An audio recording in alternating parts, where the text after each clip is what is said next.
మాజీ మంత్రి జోగి రమేష్ కుమారుడిని అగ్రిగోల్డ్ భూ వ్యవహారం పేరుతోటి ఆయన కుమారుడు రాజీవ్ని ఇప్పుడే పోలీసులు అదుపులోకి తీసుకుని ఏసీపీ కార్యాలయం తరలించారు. ఈ నేపథ్యంలో ఏసీపీ కార్యాలయం వద్ద జోగి రమేష్ను సంఘీభావం తెలిపేందుకు వైఎస్ఆర్సీపీ నేతలు మాజీ మంత్రులు రావడం జరిగింది. వారిని పోలీసులు అడ్డుకుని ఇక్కడ నిలుపుదల చేశారు. ఈ నేపథ్యంలో వారితో మాట్లాడించే ప్రయత్నం ఇక్కడ పూర్తి స్థాయిలో గత 2 నెలలుగా కూడా రెడ్ బుక్ రాజ్యాంగం నడుస్తుందంటూ కూడా ఇప్పటికే వైఎస్ఆర్సీపీ ఆరోపిస్తుంది. ఈ నేపథ్యంలో ఇప్పుడు అక్రమ కేసులు బనాయించి కుటుంబం మీద కూడా అక్రమ కేసులతోటి అరెస్ట్ చేసే ప్రయత్నం అయితే జరుగుతుందని చెప్పొచ్చు. ఈ నేపథ్యంలో ప్రస్తుతం మనతో పాటు మాజీ మంత్రులు మేరుగు నాగార్జున, అదేవిధంగా వెల్లంపల్లి శ్రీనివాస్, అదేవిధంగా ఎమ్మెల్సీ లేళ్లపిరెడ్డి, దేవినేని ఉన్నారు. వారితో మాట్లాడదాం.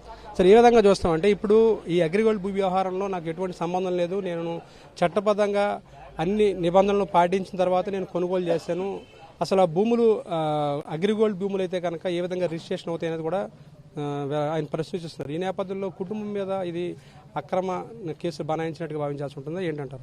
సార్, ఇదంతా కూడా చంద్రబాబు నాయుడు, నారా లోకేష్, పవన్ కళ్యాణ్ ముగ్గురు కూడా కక్ష సాధింపు కింద రెడ్ బుక్ రాజ్యాంగాన్ని అమలుపరుస్తున్నారు.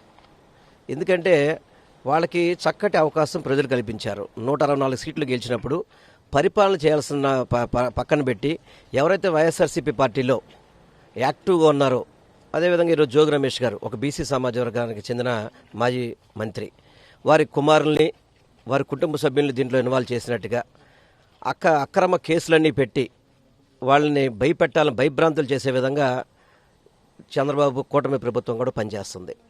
దీనికి ఒకటే, ఎందుకంటే చంద్రబాబు నాయుడు పరిపాలన చేయలేడు. ఇప్పటికే అమ్మఒడి ఇవ్వాల్సింది ఇవ్వలేని పరిస్థితి, రైతు భరోసా ఇవ్వాల్సింది ఇవ్వలేని పరిస్థితి. ఈ పథకాలని ఎవరూ కూడా ప్రతిపక్షాలు నోరెత్తకూడదని చెప్పని ప్రతిపక్ష పార్టీలని అనకతొక్కడానికి ఈ అక్రమ కేసులు పెట్టి ఈరోజు మీరు చూస్తున్నారు. ఎందుకంటే జోగి రమేష్ గారు కుమారుని తీసుకొచ్చి కేసేమో సిఐడి అంటున్నారు, మరి ఏసీబీ ఆఫీసులో విచారణ చేస్తున్నారు. అసలు ఎక్కడికి వెళ్తుందో అర్థం కాని పరిస్థితిలో ఈరోజు కూటమి ప్రభుత్వం ఉంది. ఏదేమైనా కానీ ఎన్ని అక్రమ కేసులు పెట్టినా కానీ ఎవరు కూడా భయపడేది లేదు.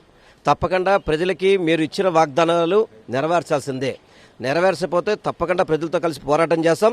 ఈ తప్పుడు కేసులు కనుక ఆపకపోతే పద్ధతి కాదు అని చెప్పని కుటుంబ ప్రభుత్వానికి హెచ్చరిస్తున్నాను. సరే, ఇది బడుగు బలహీన వర్గాల మీద దాడిగా భావించవచ్చు. ఎందుకంటే ఇప్పటికే గత 2 నెలలుగా చూస్తే కనుక దళితుల మీద కావచ్చు, బడుగు బలహీన వర్గాల మీద కావచ్చు, ఎక్కడికక్కడ దాడులు జరుగుతున్నాయి. రెడ్ బుక్ రాజ్యాంగం అమలు చేస్తుంది. ఇప్పటికే దాదాపుగా 36 మంది హత్యలు జరిగాయని చెప్తున్నారు. ఈ నేపథ్యంలో ఇప్పుడు ఈ విధంగా జోగి రమేష్ సంబంధించిన కుటుంబం మీద కష్ట సాధింపు చర్యల్లో భాగంగా ఈ కేసు నమోదు చేశారనుకోవచ్చు. పూర్తిగా జోగి రమేష్ కుటుంబం మీద ఒక కక్ష. జోగి రమేష్ అనే వ్యక్తి సామాన్యమైన వ్యక్తి కాదు. ఈ రాష్ట్రంలో బడుగు బలహీన వర్గాలకు సంబంధించి ఒక ఆశాజ్యోతి, మాజీ మంత్రి. ఆయన కుమారుడు కూడా అమెరికా నుంచి వచ్చి ఉద్యోగం చేసి వచ్చాడు, చాలా క్యారెక్టర్ ఉన్నవాడు. తీసుకొని వచ్చి సంబంధాలను కేసులో ఇరికించడం, లేకపోతే జోగి రమేష్ లాంటి వాళ్ళని పోలీస్ కేసుల్లో ఇరికిస్తే అంత భయపెట్టాలనే ఆలోచనతోనో ప్రభుత్వం ఏమో సక్రమైన పద్ధతిలో నడవటల్లా. చంద్రబాబు నాయుడు గారు ముఖ్యమంత్రి అయిన తర్వాత అనేకమైనటువంటి అఘాయిత్యాలు జరుగుతూ ఉన్నాయి రాష్ట్రంలో. దానిలో భాగంగానే ఈరోజు జోగి రమేష్ గారు లాంటి మాట్లాడగలిగే శక్తి ఉన్నటువంటి వాడిని అడ్డుకట్ట వేయాలని ఆలోచనతో చేస్తూ ఉన్నారు. ఖచ్చితంగా ప్రజలు గమనిస్తారు.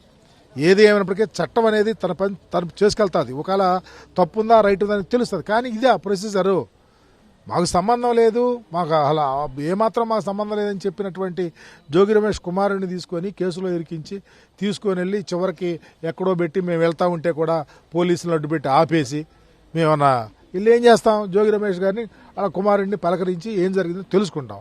అది కూడా లేక రోడ్ల మీద నిలబెట్టేసి దారుణంగా ప్రవర్తిస్తాం అనేది మేమంతా మాజీ మంత్రులమి, నాయకులమి, ఎప్పటి నుంచో అందరికీ తెలుసు, వాళ్ళకి తెలుసు. కానిస్టేబుల్ ఉన్న ఎస్ఐ వచ్చి మమ్మల్ని పట్టుకుని ఆపేసి ఇక్కడ వెళ్ళొద్దంటే వాళ్ళు రోడ్డా, మేము వెళ్ళి పలకరియొద్దా?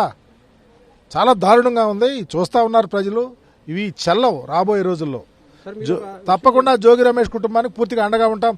మేమే కాదు, రాష్ట్రంలో ఉన్న ఈ పేదలు, బడుగు బలహీన వర్గాల వాయిస్ జోగి రమేష్ తప్పకుండా సపోర్ట్ చేస్తాం.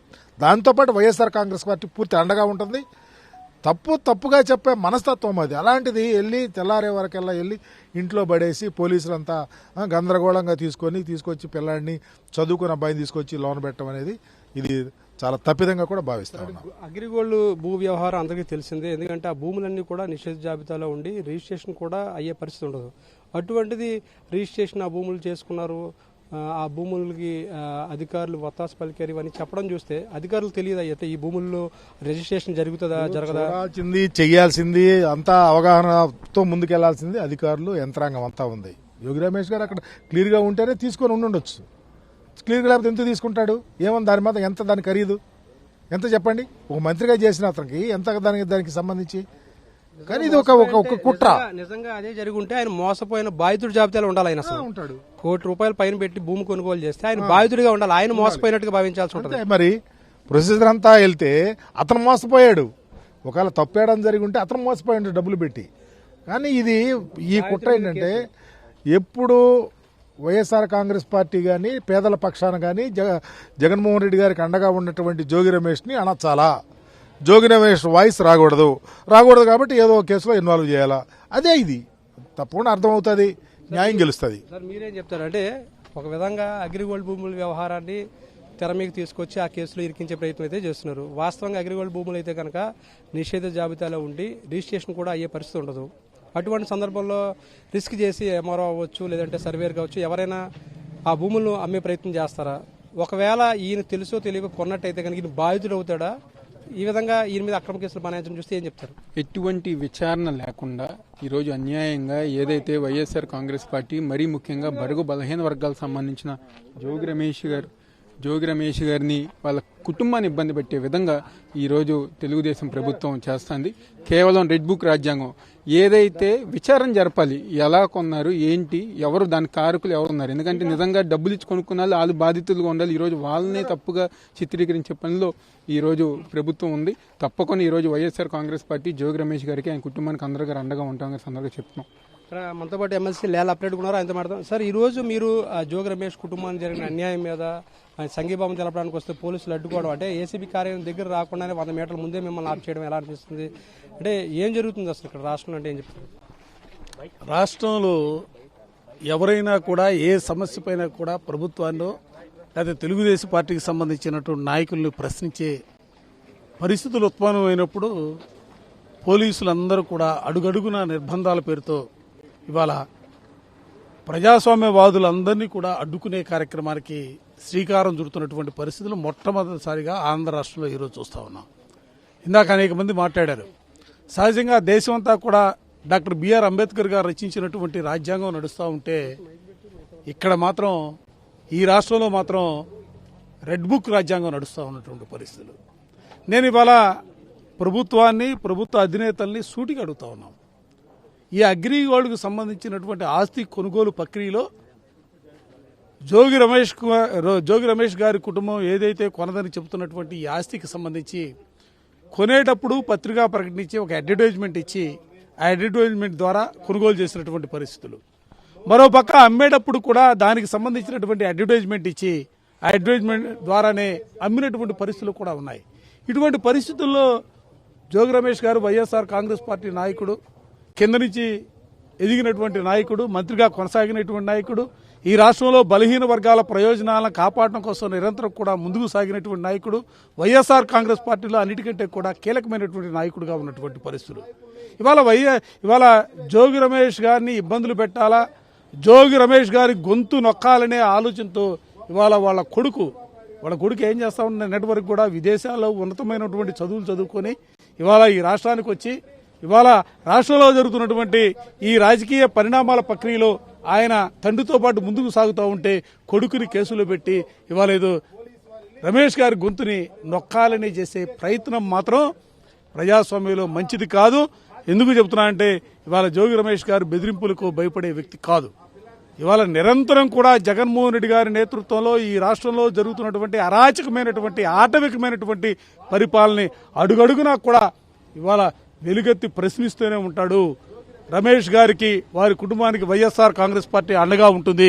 ఇవాళ జగన్మోహన్ రెడ్డి గారి ఆదేశాల మేరకే మేము అందరం కూడా ఇక్కడికి రావడం జరిగింది. ఇక్కడ జరుగుతున్నటువంటి ప్రతి అంశాన్ని కూడా నిశ్చితంగా పరిశీలన చేస్తా ఉన్నాం.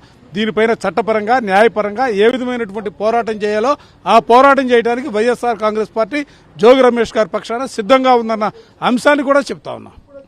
బలహీన వర్గాలకు సంబంధించిన వ్యక్తి కాబట్టి ఆయన గొంతు నొక్కడం కోసమే జోగి రమేష్ మీద, ఆయన కుటుంబం మీద అక్రమ కేసులు బనాయించిందనేది నేతలు చెప్తున్నారు. ఈ నేపథ్యంలోనే వైఎస్ జగన్ ఆదేశాల మేరకు మేము ఈ ప్రాంతానికి వచ్చి ఆయనకు సంఘీభావం తెలిపే ప్రయత్నంలో జోగి రమేష్ను కలవనివ్వకుండా ఏసీబీ కార్యాలయానికి దాదాపుగా 100 మీటర్ల ముందునే వైఎస్ఆర్సీపీ నేతలందరినీ కూడా నిలుపుదల చేయడం జరిగింది. ఈ నేపథ్యంలో పోలీసులతో రిక్వెస్ట్ చేసినప్పటికీ కూడా వారెవరు కూడా నాయకులు ఎవరిని కూడా ముందుకు వెళ్ళనీయలేదు. ఈ నేపథ్యంలోనే జోగి రమేష్ను ఇక్కడికి తీసుకొచ్చి ఆ నేతలను కల్పించే ప్రయత్నం చేశారు. జోగి రమేష్ మాత్రం వెనక్కి వచ్చి మళ్ళీ తిరిగి ఆ నేతలను కలిసి మాట్లాడడం జరిగింది. ఏ విధంగా తనకు అన్యాయం జరిగింది, అదేవిధంగా ఏ విధంగా అక్రమ కేసులు బనాయించనేది వివరించి చెప్పడం జరిగింది. ఈ నేపథ్యంలో జోగి రమేష్ కుటుంబానికి వైఎస్ఆర్ కాంగ్రెస్ పార్టీ పూర్తిగా అండగా ఉంటుంది. న్యాయపరంగా మేము చట్టపరంగా న్యాయపరంగా ముందుకు వెళ్తాము. ఆ పార్టీ తరపు నుంచి మేము పూర్తిగా జోగి రమేష్ కుటుంబానికి అండగా ఉంటామనేది నేతలు చెప్తున్నమాట. వీడియో జర్నలిస్ట్ శివత కలిసి నాయకరావు, సాక్షి టీవీ, గొల్లపల్లి నుంచి.